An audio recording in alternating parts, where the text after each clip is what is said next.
मासा घटे न तिल बधे, विद ना लिखे जो लेख, और सच्चा सतगुरु मीट कर ऊपर मार दे मेख।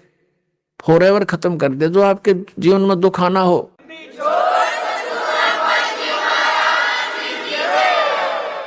पूरा संत, पूरा सतगुरु, कबीर परमात्मा का बच्चा, उसका पुजारी, वो कर सकता है काम। अब कहते हैं मासा घटे ना तिल बधे, विद ना लिखे जो लेख, और सच्चा सतगुरु मेट के ऊपर मार दे मेघ। अपने आत्मा तो ये सब के ने अपने पल्ले नोट कर लेना चाहिए। जो भक्ति नहीं कर रहे उन्हें भी इस बात का ध्यान करना चाहिए कि जो किस्मत में वही मिलेगा। हम चोरी करके, हेरा फेरी, मिलावट करके, कुछ भी बकवाद करके धन प्राप्त करेंगे, वो आपको घनी हानि करेगा, और वो धन रहेगा नहीं, और पाप ज्यों के त्यों रह जाएंगे। उसके कमाने में जो आपने कर्म किए, 2 नंबर से काम करके, चोरी ठगी डाके डाल के, मिलावट करके, रिश्वत लेकर, हेरा फेरी करके, तो वो पैसा आपके लिए दुश्मन बनेगा। पैसा तो जाएगा ही जाएगा,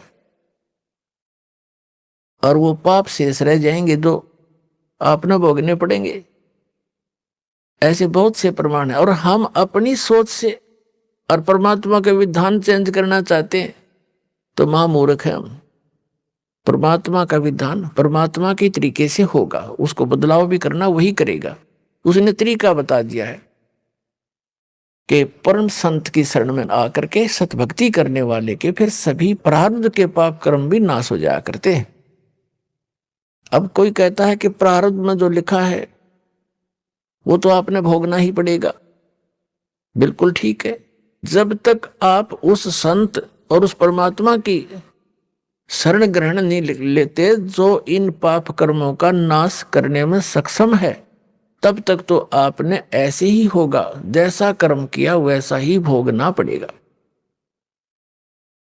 अब जैसे हम भक्ति किस लिए करते हैं, आपत्ति आई उसके निवारण के लिए चलते हैं कि निवारण हो इसका, और किसके पास जाते हैं, साधु संतों के पास जाते हैं, तो वो फिर तरीके भी बताते हैं, ऐसे होने से ऐसे हो जाएगा। जब नहीं होता है तो कह देते हैं कि तेरे भाग्य में है भाई, ये तो भोगना ही पड़ेगा। पुण्यात्माओं, जो भाग में दुख होना है और वो भोगना ही पड़ेगा, फिर भक्ति की क्या आवश्यकता रहेगी, तो नास्तिक हो जाएंगे कुछ दिनों में। एक व्यक्ति कह रहा था, एक भक्त था, हमारे गुरुदेव का भक्त था, और उसने दीक्षा ले ली। वैसे तो नहीं लेता, और नास्तिक टाइप हो रहा था। फिर किसी से उसने हाथ दिखा लिया, अपने जो जंतर मंत्र ये ज्योतिष वाले होते हैं, पामिस्ट, उसने बताया कि तेरी आयु 27 वर्ष की है, उसके बाद जीवन शेष नहीं तेरा। उसको चिंता बनी, क्योंकि जब तक मृत्यु ना दिखे इंसान ने तब तक यू अंडी पा क्या अंडा है, फिर नहीं समझता किसी ने। और जब इसको न्यू पता लग जाए तेरी मृत्यु होगी, फिर इसकी घिघी बन जाती है। उसने सोचा कहीं इसने गलत बता दिया हो, और दूसरा बढ़िया पामिस्ट पूछा किसी से, उसने बताया कि वो फलाने उसमें रहता है, इतने रुपए लेता है, और बिल्कुल 100 की 100 सच आपके अंक बता देगा किस्मत के। वहां गया, उसने भी जाते ही बताया तेरी आयु 27 वर्ष की है। अब चिंता का ठिकाना तो नहीं रहा, लेकिन फिर भी सोचा और पूछूं, 3-4 से उसका कहता मैंने पूछा, और सब ने एक फाइनल कर दिया। और उसमें उम्र थी उसकी सारी 23-24 वर्ष की। तो उसने चिंता खाने लगी, घर वालों को बतावा नहीं। फिर उसको राम की कथा भी सुनाने लगी, क्यों मौत निकट दिखाई देती। कहीं कहीं ऐसे सत्संग सुनाया, एक दिन दया होगी, परम संत की शरण में उसको मिल गई। अब वो भक्ति पर दृढ़ होकर लाग गया। घर वाले कहें तेरा बीमारी क्या है, वो कहे मैं ठीक हूं, कोई दिक्कत नहीं है। ना ढंग से खावे, ना उड़ पैर, ना घनासा बैठ के किसी से बात करे ना हंसे।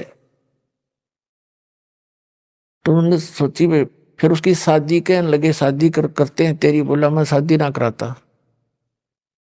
विवाह भी नहीं कराया उसने, इस चिंता में 27 साल की उम्र में मैं मर लूंगा, बालकान कौन पालेगा। अब वो 27 साल का हो गया, और जब 27वां वर्ष आया तब तो उसकी कति और 2 रोटी खाओ था एक रहेगी। और लेकिन भक्ति में ठीक लगा रहा। अब जब देखा उसने 27वां वर्ष पूरा हो गया, यानी दिसंबर का 31 तारीख आई, तब उसने सोची भाई चलो, उसकी अपनी जो डेट ऑफ बर्थ थी उसके हिसाब से जो डेट था उसने फिक्स करके उसने सोचा 1-2 दिन आगे पाछा हो जाया करे, बात तो लो लग रही है। तो आ लिया टाइम।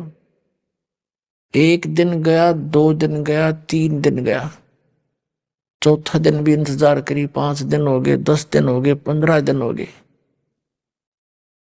उसने सोचा हाथ फेर दिखा लूं। वो फिर गया उन पामिस्टों के पास जो सबसे बढ़िया वाला था।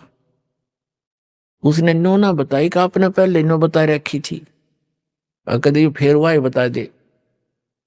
उसने जाकर देखा, जी मेरी कितनी उम्र है।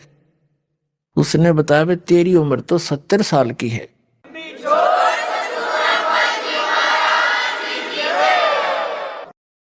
उसके बाद चीना के देश ने तो का मार दिया, इसने पता तो है कि तो मरण न हो रहा है।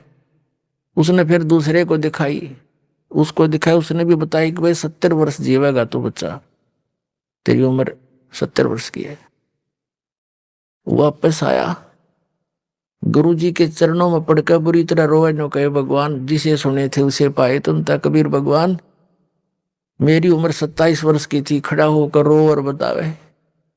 27 साल के बाद उसने ब्याह करवाया और ईबते जीव है वो। कुछ दिन के बाद नाम छोड़ गया कि होगी 70 साल की, क्या जरूरत से भगवान की, फुट्टे बाग हमारे। तो पुण्यात्माओं, परमात्मा कहते हैं दुख में सुमन सब करें, सुख में करे ना कोई, और जय सुख में सुमन करे दुख काहे को होए। अब सुख हो गया तो वो भगवान छोड़ गया। तो ऐसे भी निकम्मे हैं हम ही न दुखों के योग्य हैं, लेकिन समर्थ समर्थ ही होता है। उसने अपनी समर्थता दिखा दी जो वेद बताते हैं। ऋग्वेद मंडल नंबर 10 सूक्त नंबर 161 के मंत्र नंबर 2 में लिखा है कि यदि कोई रोगी हो, उसका रोग अक्षमता से भी आगे पहुंच गया हो और उसकी मृत्यु भी हो जाए, तो भी परमात्मा अपने भगत की 100 वर्ष की आयु यानी आयु बढ़ा सकता है। और मरने के उपरांत जहां भी कहीं गया हो वहां से वापस ला करके उसको पुनर्जीवन दे सकता है, उसी बॉडी में प्रवेश कर सकता है।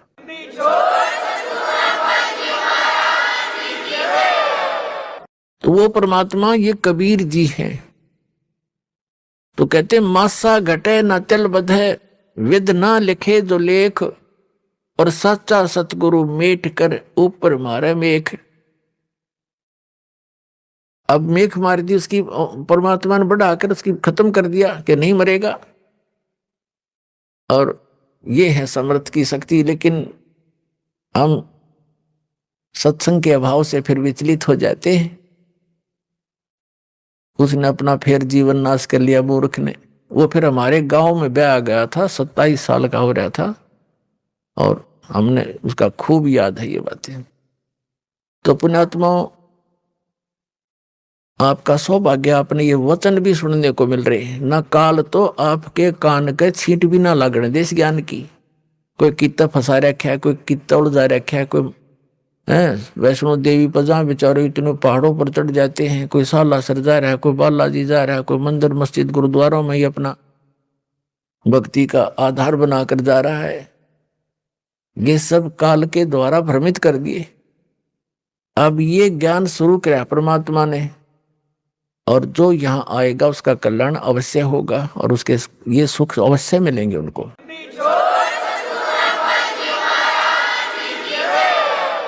जैसे प्रसंग चल